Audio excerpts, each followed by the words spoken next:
मारो मुझे, प्लीज मत मारो मुझे, जाने दो, प्लीज मत मारो मुझे, छोड़ दो मुझे, जाने दो, जाने दो मुझे। राहिला, राहिला बेटा जल्दी आओ, नाश्ता ठंडा हो रहा है।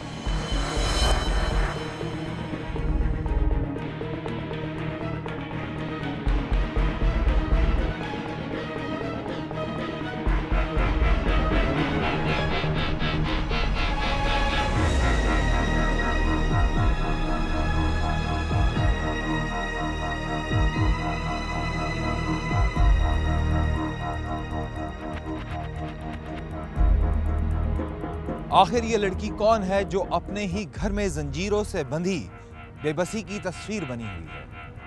यही है हमारा आज का सवाल और उसका जवाब है हमारी आज की कहानी में। मैं हूं सुहेल समीर। तो आइए चलकर देखते हैं कि बाप की एक लाडली बेटी इस हाल तक पहुंची कैसे।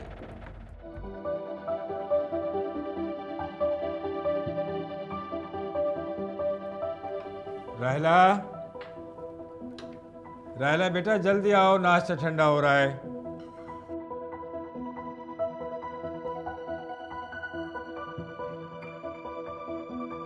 सॉरी डैड, रेडी होने में थोड़ा सा लेट हो गई।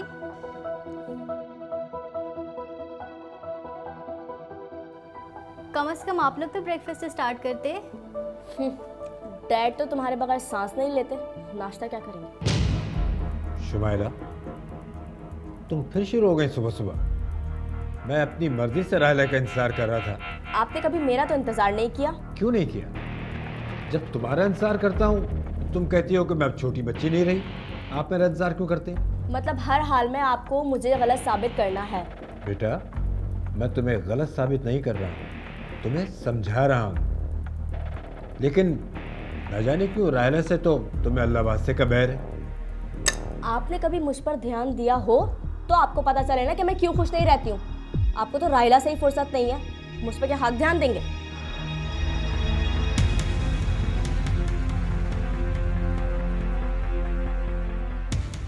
डैड, मैंने तो कुछ भी नहीं कहा है, उसके बावजूद वो नाश्ता छोड़कर और मुझे इतना कुछ सुनाकर चली गई। अरे उसकी तो आदत है। तुम जल्दी से नाश्ता करो, मुझे ऑफिस को देर हो रही है और फिर तुम्हें कॉलेज भी ड्रॉप करना है। जी डैड।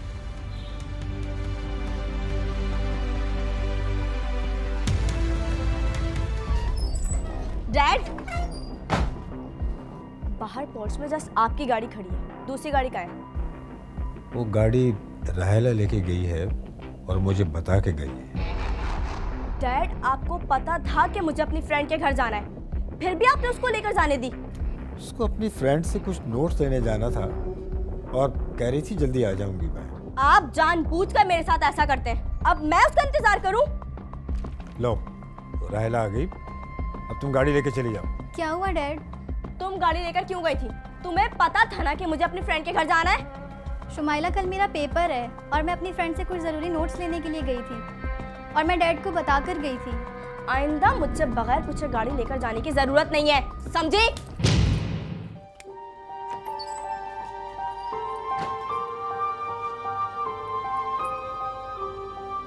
बेटा, तुम्हें तो पता है उसकी आदत का, तुम दिल पे मत लो।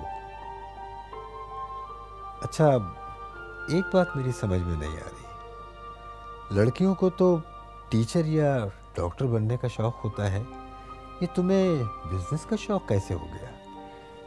डैड, आप अक्सर कहते हैं ना कि मेरा भी कोई बेटा होना चाहिए था, तो बस मैं आपका बेटा बनकर आपके बिजनेस में आपकी हेल्प करना चाह रही हूँ। इसीलिए मैंने आगे MBA करने का सोचा है ताकि मैं आपके बिजनेस में हेल्प कर सकूँ। शाबाश मेरे बेटे, जीती रहो। डैड, अगर मैं आपके पास बैठकर बातें करती रही ना तो मेरे कल के पेपर का क्या होगा? ये बात तो है। जाओ तैयारी करो जल्दी से। शाबाश।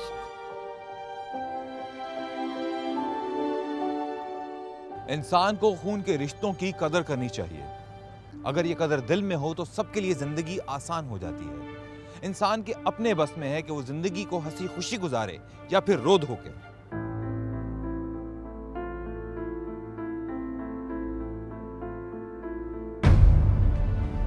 ये जलने की बदबू कहां से आ रही है?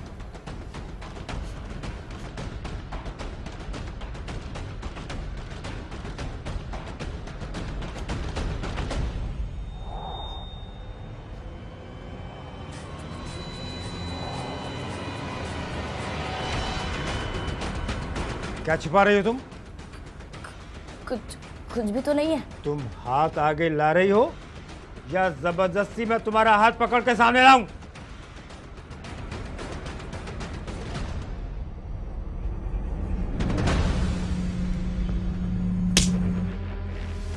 तुम सिगरेट पी रही हो? हाँ मैं पीती हूँ सिगरेट, पीती हूँ मैं सिगरेट, सिर्फ आपकी वजह से, क्योंकि आपने कभी मुझ पर तवज्जो नहीं दी।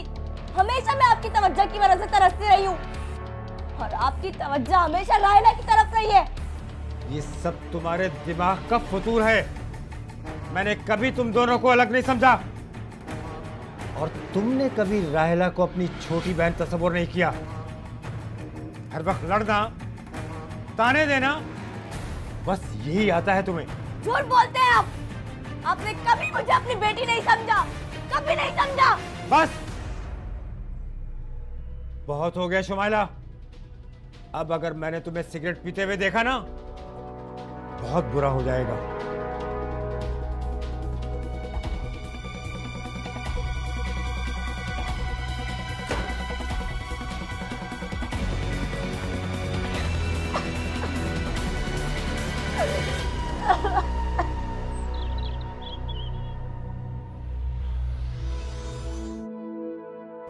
आदिल साहब,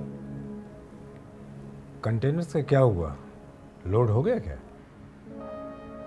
अगर हमारी शिपमेंट तो कल से रेडी है। हाँ, तो आपने कर्टन्स का ऑर्डर ही देर से दिया था।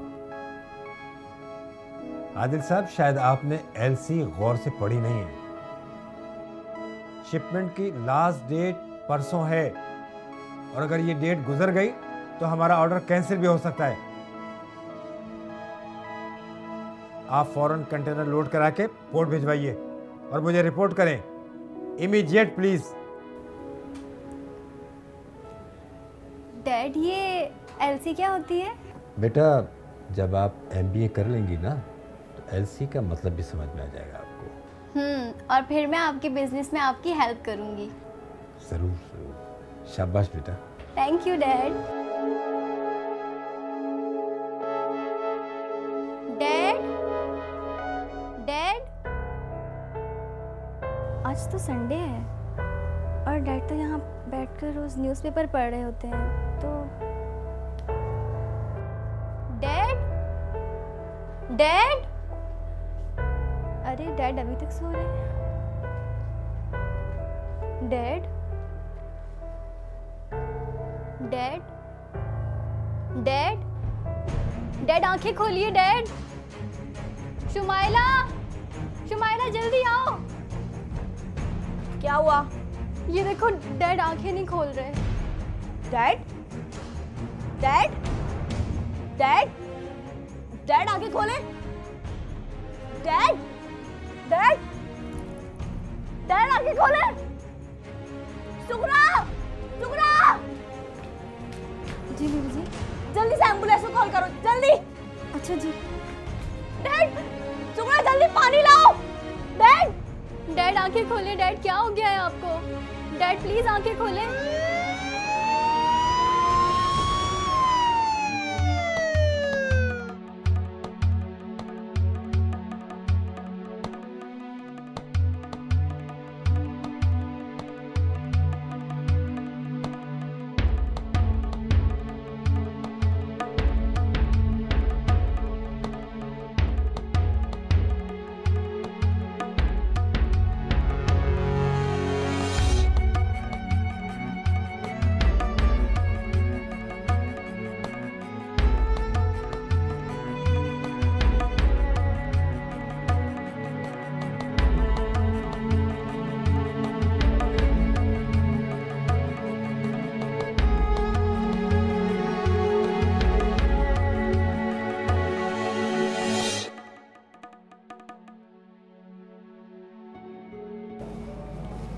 डॉक्टर साहब, क्या पोजीशन है? सुबह से कुछ पता ही नहीं चल रहा।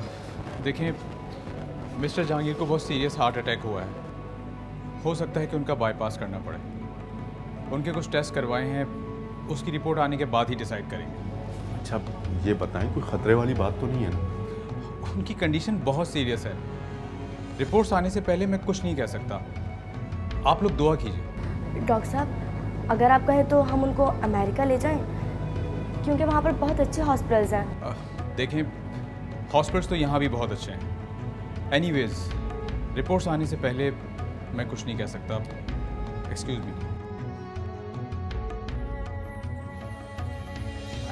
अंकल, आप कहें तो हम शाजिया बाजी को इन्फॉर्म कर दें?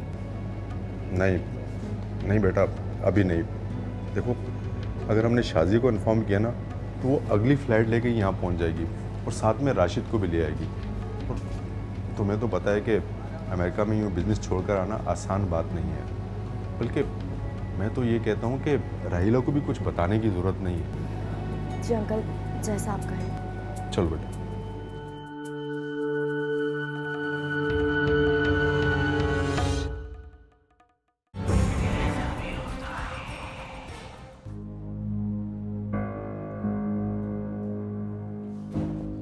डॉक्टर साहब, रिपोर्ट्स में क्या है? रिपोर्ट्स देखने के बाद हमने डिसाइड किया है कि फ़िलहाल जहांगीर साहब को बाईपास की ज़रूरत नहीं है, लेकिन उन्हें 4 से 6 हफ्ते मुकम्मल आराम करना होगा और मेडिसिन भी टाइम पर लेनी होगी। डॉक्टर साहब, कोई ख़तरे की बात तो नहीं है ना? फ़िलहाल तो नहीं है, लेकिन इस बात का ख़ास ख्याल रखना होगा कि जहांगीर साहब को मुकम्मल रेस्ट मिले। उनके सामने किसी भी किस्म की टेंशन की बात ना की जाए, वरना दूसरा अटैक जानलेवा भी साबित हो सकता है। थैंक यू डॉक्टर साहब, thank you. You welcome. Uncle, मेरा ख्याल से अब हमें शाजिया बाजी को बता देना चाहिए। हाँ बेटा, तुम उन्हें कॉल करके बता दो। और हाँ, उससे कहना कि परेशान होने की ज़रूरत नहीं है, अब तबीयत काफ़ी बेहतर है। जी अंकल।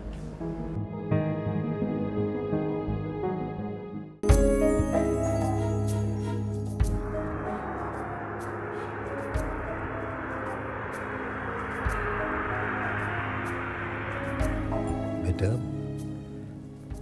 तुम इतनी दूर से क्यों आ गई? मेरी तबीयत अब काफ़ी बेहतर है।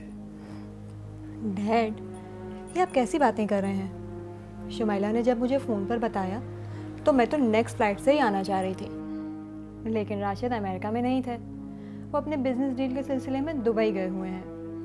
राशिद भी मेरे साथ आना चाह रहे थे, लेकिन आपको तो पता है अमेरिका में सारा बिजनेस छोड़कर आना कितना मुश्किल हो जाता है, इसीलिए मुझे भी आने में काफ़ी दिन लग गए। कोई बात नहीं शाजिया बेटा, मैं तुमसे एक ज़रूरी बात करना चाहता हूँ। जी डैड, बोलिए। हॉस्पिटल से वापसी पर मैंने अपनी वसीयत लिखवा कर शहबाज के पास रखवा दी है। शहबाज मेरा बचपन का दोस्त ही नहीं, मेरा वकील भी है, और उससे ज़्यादा मैं किसी और पे भरोसा नहीं कर सकता। लेकिन डैड, ये वसीयत वगैरह क्यों? मुझे पता है बेटा, मैं ज़्यादा दिनों तक जिंदा नहीं रह सकता। मेरे मरने के बाद शहबाज को कहना कि सबके सामने वसीयत पढ़ के सुना दे। बेटा, शुमाइला का रवैया राहिला के साथ कैसा है ये तो तुम्हें पता है। बेटा, राहिला का खास ख्याल रखना मेरे बेटे, राहिला का खास ख्याल रखना। ये आप कैसी बातें कर रहे हैं? आपको कुछ नहीं होगा, और फिलहाल आप आराम करें। आप परेशान मत हुआ करें।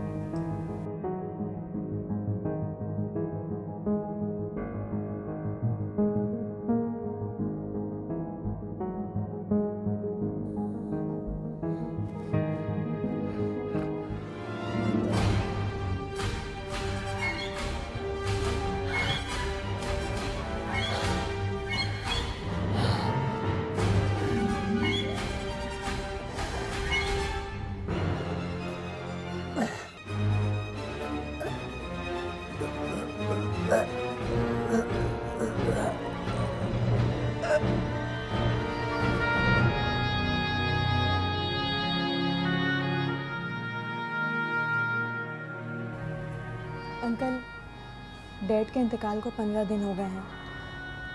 डैड ने इंतकाल से 2 दिन पहले मुझसे कहा था कि उन्होंने अपनी वसीयत लिखवाकर आपके पास रखवा दी है, और उनके इंतकाल के बाद जितनी जल्दी हो सके सारी फैमिली के सामने उनकी वसीयत पढ़कर सुना दी जाए। इसीलिए मैंने आपको कॉल कर बुलवाया है और वसीयत भी मंगवाई है। जी बेटा, वसीयत में अपने साथ लेकर आओ। अगर आप तीनों की इजाज़त हो तो पढ़ के सुना दूँ? जी अंकल। जी अंकल, आप वसीयत पढ़ें।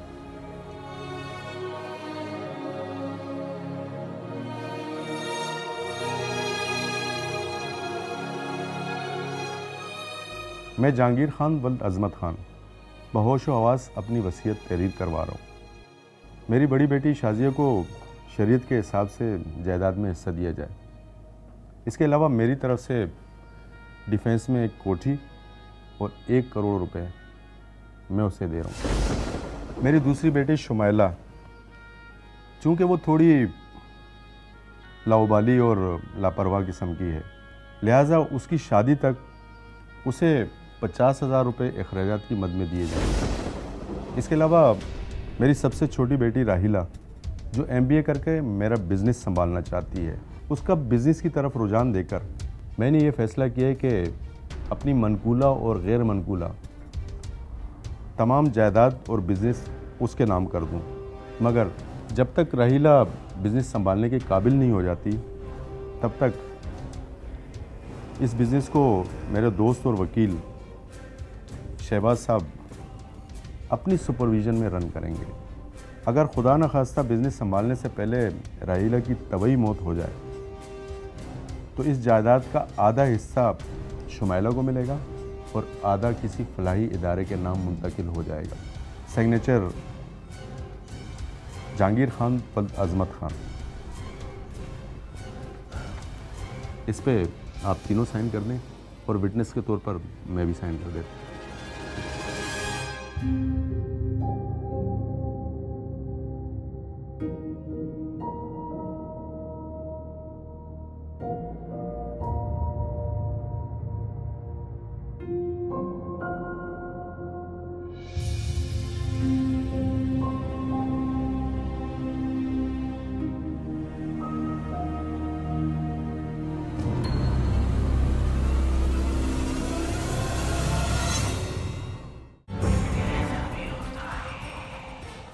कहते हैं कि ना खुदा मिला ना विसाले सनम, मतलब ना इधर के रहे ना उधर के। शुमाइला के साथ भी कुछ ऐसा ही हुआ। जहांगीर साहब की वफात के बाद जब उनकी वसीयत पढ़ी गई तो शुमाइला के सर पर जैसे पहाड़ टूट पड़ा हो। अगर राशिद अमेरिका में अकेले ना होते तो मैं कुछ दिन यहाँ और रुक जाती। कोई बात नहीं, आप 1 महीना भी रुक गई बहुत है। शुमाइला, तुम राहिला का ख्याल रखना। अब तुम ही इस घर की बड़ी हो और तमाम रिस्पॉन्सिबिलिटी अब तुम्हारी है। जी बाजी, आप बेफिक्र हो जाए। राहिला, तुम भी शुमाइला को तंग मत करना, उसका पूरा साथ देना। जी बाजी। मैं आपको एयरपोर्ट तक छोड़ने चलती हूँ। अरे नहीं, इसकी कोई ज़रूरत नहीं है, मुझे ड्राइवर छोड़ देगा। खुदा हाफिज।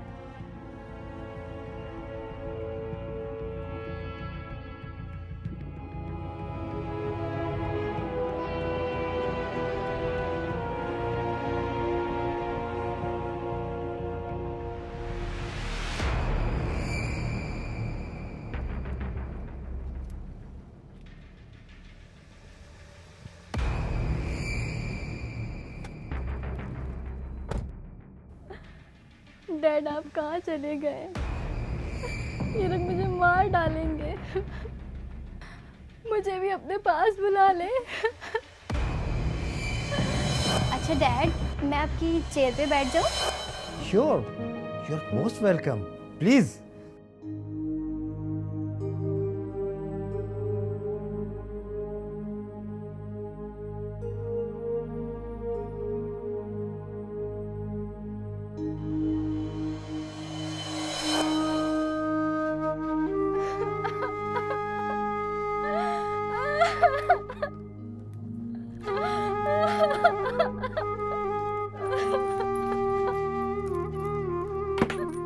शाजिया ने अचानक अमेरिका से वापस आकर जब शुमाइला से रहीला के बारे में मालूम किया तो शुमाइला के पांव तले जमीन निकल गई।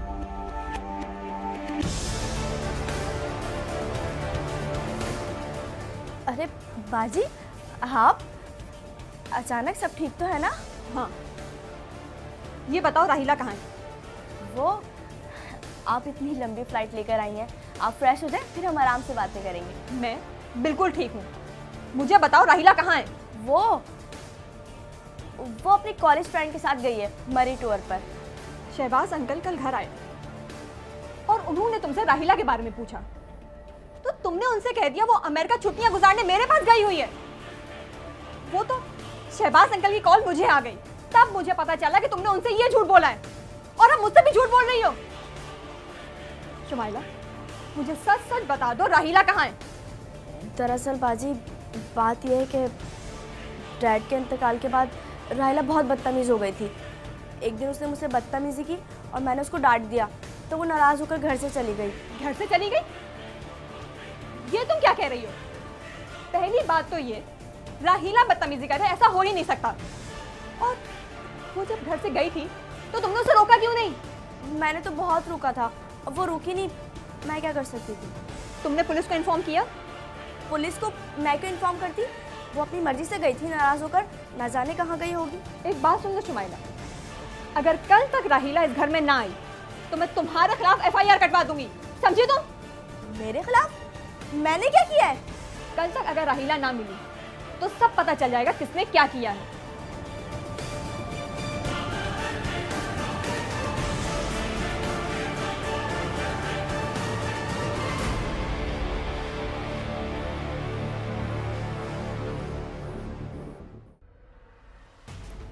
अंकल, मुझे यकीन है कि राहिला को गायब करने में शुमाइला का ही हाथ है।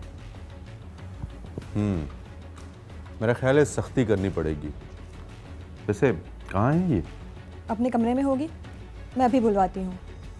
सुखरा, सुखरा। जी बीबी जी। शुमाइला कहाँ है? वो तो अपने कमरे में है। बुला के लाओ उसको। अच्छा।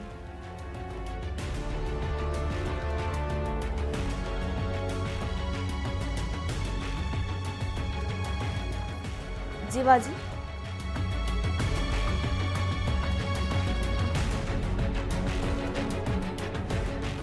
देखो शुमाइला, अगर तुम सीधी तरह बता दो कि राहिला कहाँ पर है तो हम ये बात यहाँ पर ख़त्म कर देंगे, वरना मजबूरन हमें पुलिस को इत्तला करनी पड़ेगी। मगर मुझे तो कुछ मालूम ही नहीं है, तो फिर मैं कैसे बता दूं कि राहिला कहाँ है?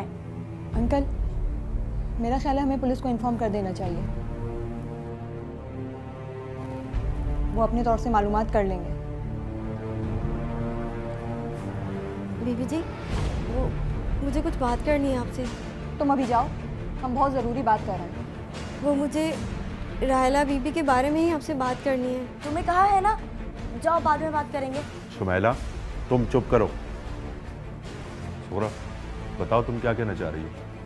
वो जी, मुझे राहिला बीबी के बारे में बताना है कि वो कहाँ है। क्या तुम्हें मालूम है राहिला कहाँ है? बताओ हमें। वो जी, वो स्टोर में बंद है जहाँ पुराना सामान रखा हुआ था। क्या स्टोर में बंद है? तुम ऐसा करो, तुम इस पर नजर रखो, आओ मेरे साथ।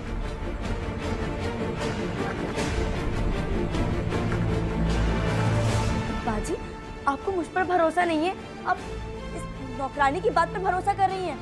अपनी बकवास बंद करो।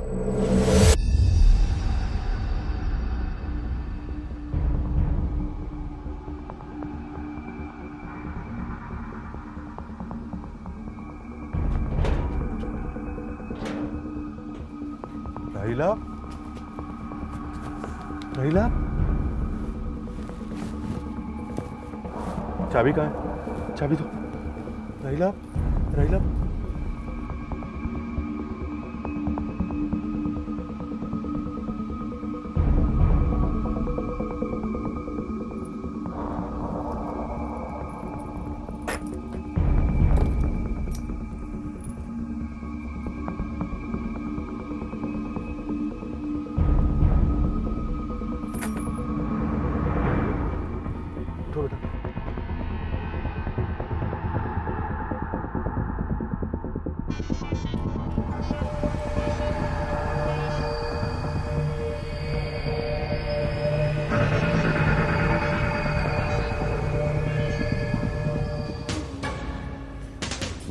आराम से। राहिला,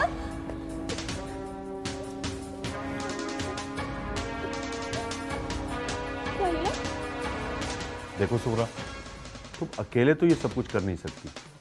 सीधी तरह बताओ कि तुम्हें किसने मजबूर किया ये सब करने पर? शुमाइला बीबी के कहने पे। नहीं, ये झूठ बोल रही है। बाजी मेरी बात पे यकीन कीजिए। तुम चुप करो। सुगरा, तुम बताओ कि तुमने ये सब कुछ किसके कहने पर किया, बताओ। जी, मैं तो गरीब औरत हूँ। मुझे शुमाइला बीबी ने कहा था कि तुम मेरा साथ दोगी तो मैं तुम्हें 10 लाख रुपए दूंगी मेरी माँ के इलाज के लिए। तो मैं लालच में आ गई। और सुगरा, तुम हमें सारी बात तफसील से बताओ। वो जी, जिस दिन आप मुल्क से बाहर गई थी ना, उसके 4-5 दिन के बाद मैं शुमाइला बीबी के कमरे में गई थी सफाई करने। तो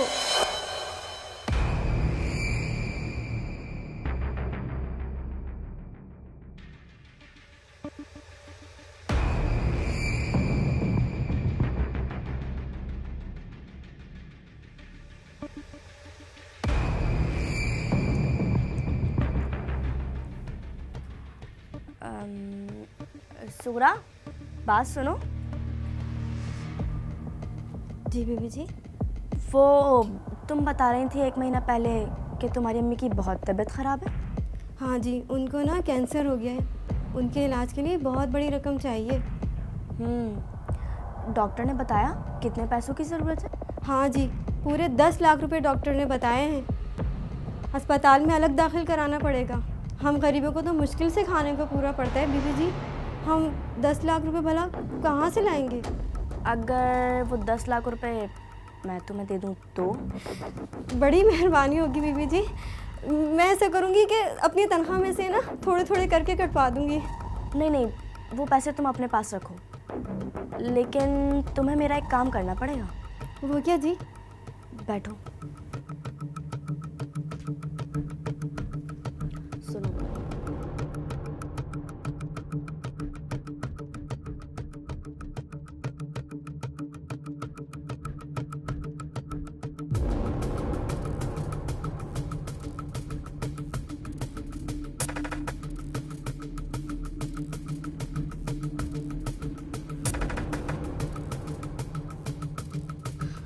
ना बीबी जी ना, ये तो बड़ा ख़तरनाक काम है। अगर खुदा ना खास्ता कहीं पकड़े गए तो न जाने कितनी लंबी सज़ा हो। और फिर राहिला बीबी तो आपकी सगी बहन है। सगी बहन के साथ भला। इन सब बातों को तुम छोड़ो। यहाँ कोई नहीं है जो किसी को पता चलेगा। तुम बस इतना बताओ, मेरा साथ दोगी या नहीं? लेकिन बीबी जी। अरे लेकिन छोड़ो, तुम्हें अपनी माँ का इलाज करवाना है या नहीं? हाँ जी, करवाना तो है, मगर छोड़ो। मैं कल तुम्हारे साथ चलूँगी हॉस्पिटल, डॉक्टर से बात करूँगी। जब भी वो मुझे एडमिट करने का बोलेंगे, तुम्हारी अम्मी को एडमिट करवा दूँगी और उनका इलाज शुरू करवा दूँगी। ठीक है? अच्छा जी। अब हम आज रात से अपना काम शुरू कर देंगे। मैं सारी चीज़ों का इंतज़ाम करती हूँ। फ़िलहाल तुम जाओ, घर के काम निपटाओ। ठीक है? ठीक है जी।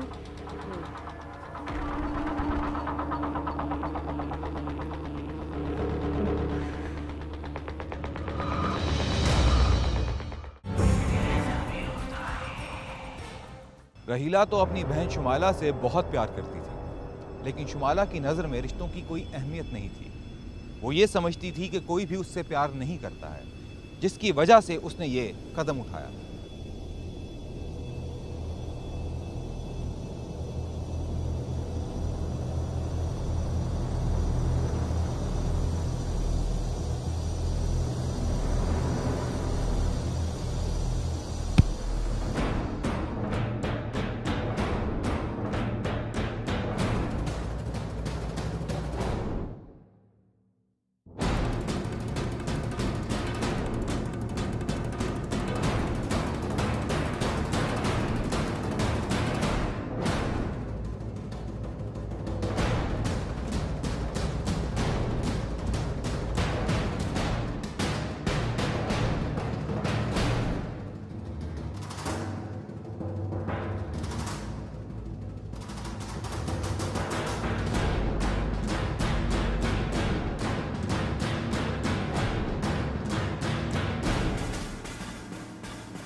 इस बॉटल में मौजूद दवाई के 4 ड्रॉप्स हर हाल में राहिला को देना ज़रूरी है। इस दवाई से 6 से 8 महीने में वो दिमागी तौर पर मफलूज हो जाएगी। उसके बाद बिजनेस संभालना तो दूर की बात है, उसको इतना भी होश नहीं रहेगा कि वो कौन है और कहाँ है। देखते हैं बीबी जी, कोई मसला ना हो जाए। मिस राहिला, अब आपको बताऊंगी मैं क्या चीज़। इससे पहले जो कुछ हुआ वो आप देख चुके हैं। आइए एक बार फिर से देखते हैं।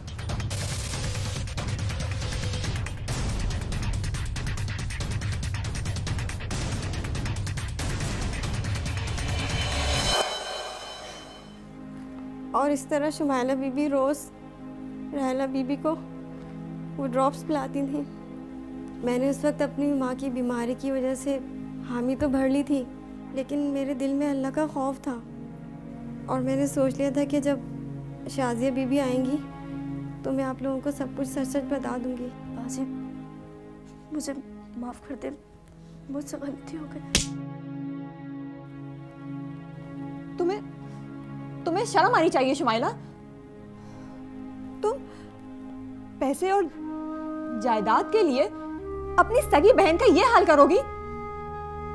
तो तुम मुझसे कह देती, मैं अपनी तमाम जायदाद तुम्हारे नाम कर देती। शाजिया, मेरा ख्याल है कि हमें पुलिस को इन्फॉर्म कर देना चाहिए। नहीं अंकल, पुलिस को इन्फॉर्म करने से उल्टा बदनामी हमारी ही होगी। मैं राहिला को अपने साथ अमेरिका ले जाऊंगी, वहीं इसका इलाज करवाऊंगी। ये वहीं पे MBA कंप्लीट करेगी और वापस आकर सारा बिजनेस संभालेगी। तब तक आप अपनी सुपरविजन में सारा बिजनेस देखेंगे। ये ज़्यादा बेहतर है। मेरे ख्याल में जब तक तुम यहाँ हो तो इसे हमें हॉस्पिटल में एडमिट करवा देना चाहिए ताकि इसका ट्रीटमेंट शुरू हो जाए। और सुगना, तुम भी हमारे साथ हॉस्पिटल चलोगी। मैं खुद तुम्हारी अम्मी का इलाज करवाऊंगी। और तुम्हें बहुत शौक है ना कि तुम्हारे पास बंगला हो, गाड़ी हो, पैसा हो। अब तुम रहो इस 4 दीवारी में अकेली, फिर शायद तुमको एहसास हो जाए कि अहमियत पैसों की ज्यादा है या रिश्तों की। बाजी, मुझे गलती हो गई, मुझे अपनी गलती का एहसास हो गया है, मुझे माफ कर दीजिए, मुझे अकेला मत छोड़िए। शुमाइला, बस तुम माफी के लायक ही नहीं हो। बाजी, मुझे माफ कर दे, मैं आप लोगों के बगैर नहीं रह सकती। मुझे माफ कर दीजिए अंकल, प्लीज। बस करो।